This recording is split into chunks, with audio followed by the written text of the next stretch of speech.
Виничкото јавно предпријатие Солидарност почна со доставување на опомени на домаќинствата кои што се уште ги немаат подмирено долговите. Директорот Игор Спасовски вели дека минатата година, поради тоа што во Виница немаше нотар, не можеа да ги утужуваат должниците, со што директно влијаеше и на наплатата на потрошената вода и за услугата за собирање на сметот. Оваа година почнавме поинтензивно со опомени кон нашите корисници, бидејќи минатата година немаше нотар во Виница и тоа е една од причините што ни падна наплатата. Сега нотарот почна со работа, ние веќе до сите наши корисници кои што имаат долгови опомени доставивме. Знаат луѓето дека нотарот почна со работа, така да во иднина следува пуштање на тужби, утужување на сите оние должници кои што навремено не си го плаќаат долгот.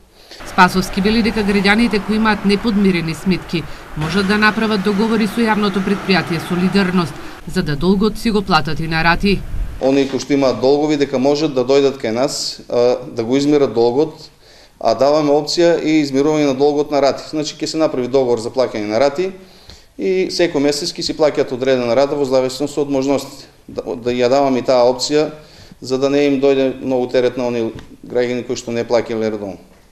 Виничкото јавно предпријатие Солидарност минатата година бележи наплата на сметките од над 70%. Скоро исте процентот на наплата и на физичките и на правните лица, доколку граѓаните не си го подмират долгот. Крајната мерка е непопуларна, односно исклучување од водоводната мрежа.